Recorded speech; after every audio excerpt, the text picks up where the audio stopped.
तो लगभग सारे निवेशक अर्थात इन्वेस्टर्स इस T+0।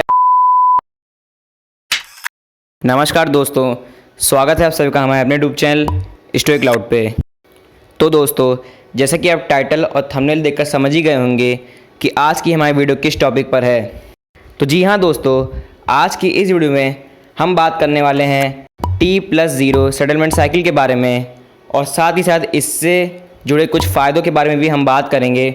और जो हमारा मेन टॉपिक है, यानी हम यह भी बात करेंगे कि आखिर कितने इन्वेस्टर्स इस साइकिल में एलिजिबल हैं पार्टिसिपेट करने के लिए। तो उसको मैं आपको वीडियो के एंड में बताऊंगा, इसलिए वीडियो को अंत तक देखें। तो बिना किसी देरी के हम चलते हैं अपने वीडियो की तरफ। 2000 years later. तो दोस्तों, आइए जानते हैं कि यह T+0 ट्रेडिंग सेटलमेंट साइकिल आखिर है क्या। तो T+0 ट्रेडिंग सेटलमेंट साइकिल, जिसे हिंदी में T+0 ट्रेडिंग निपटान चक्र भी कहते हैं, इसे उसी दिन निपटान के रूप में भी जाना जाता है। यह व्यापार के उसी दिन धन और प्रतिभूतियों के समाशोधन और निपटान की सुविधा है। इस चक्र के तहत ट्रेडों का निपटान T+0 बाजार बंद होने के बाद उसी दिन होगा। यदि निवेशक कोई शेयर बेचते हैं तो उन्हें उसी दिन उनके खाते में पैसा जमा हो जाएगा, और ख़रीदार को भी लेन देन के दिन ही उनके डीमैट खाते में शेयर मिल जाएंगे। और हाल ही में बॉम्बे स्टॉक एक्सचेंज और नेशनल स्टॉक एक्सचेंज ने T+0 में ट्रेडिंग शुरू कर दी है। इक्विटी में चल रहा निपटान चक्र वैकल्पिक आधार पर खंड है। यह नई निपटान चक्र उसी दिन के लिए अनुमति देता है। इसके अलावा जो व्यापारों का निपटान मौजूद है वह T+1 निपटान चक्र है। SEBI यानी securities and exchange board of India ने इस छोटे कार्यकाल निपटान चक्र के शुभारंभ के लिए परिचालन दिशा निर्देश जारी किए हैं।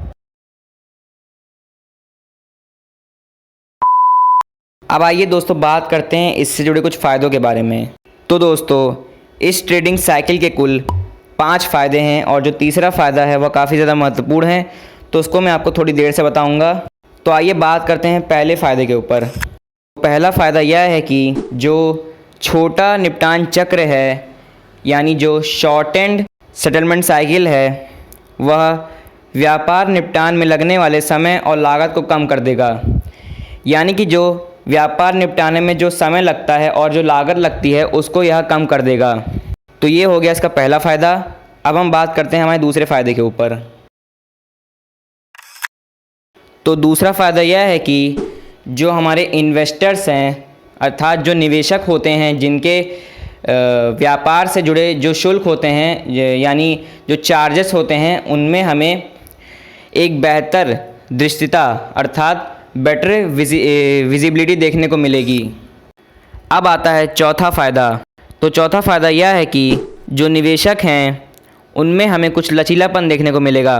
तो आइए इसको समझते हैं। तो दोस्तों, निवेशकों को विक्रेताओं के लिए प्रतिभूतियों के विरुद्ध धनराशि का तेज़ी से भुगतान होगा, और ख़रीदारों के लिए निधियों के विरुद्ध प्रतिभूतियों का भी तेज़ी से भुगतान होगा, जिससे बेहतर नियंत्रण हो सकेगा। अब आता है पांचवा फ़ायदा। तो दोस्तों, जो छोटा निपटान चक्र प्रतिभूति है वह बाजार में पूंजी को मुक्त कर देगा, जिससे समग्र बाजार दक्षता अर्थात मार्केट एफिशिएंसी में वृद्धि होगी। अब आता है तीसरा सबसे महत्वपूर्ण फ़ायदा। तो दोस्तों, जो रिस्क मैनेजमेंट है उसमें यह T+0 चक्र अपनी एक अहम भूमिका निभाएगा। इसमें यह निगमों और समग्र प्रतिभूति बाजार पारिस्थितिकी तंत्र में जोखिम प्रबंधन को मजबूत बनाएगा। तो इसी के साथ हमारे कुल 5 फ़ायदे यहाँ पर समाप्त होते हैं।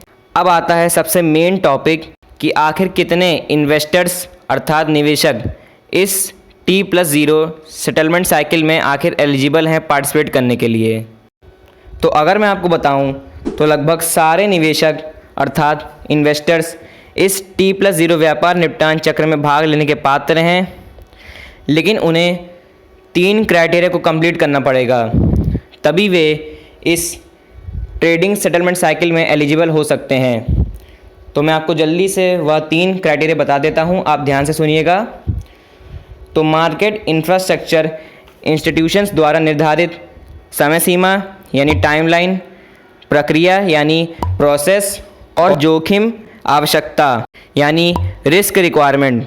तो यह 3 क्राइटेरिया हैं। अगर ये निवेशक इन 3 क्राइटेरिया को पूरा कर लेते हैं तो यह बेझिझक इस ट्रेडिंग साइकिल में एलिजिबल हैं पार्टिसिपेट करने के लिए। धन्यवाद। उम्मीद करता हूँ आपको सारे पॉइंट्स अच्छे से समझ में आएंगे। तो अगर आपको ये वीडियो अच्छी लगी हो तो इस वीडियो को एक लाइक कर दीजिएगा और साथ ही साथ हमारे यूट्यूब चैनल को सब्सक्राइब कर दीजिएगा ऐसी और भी वीडियोस के लिए।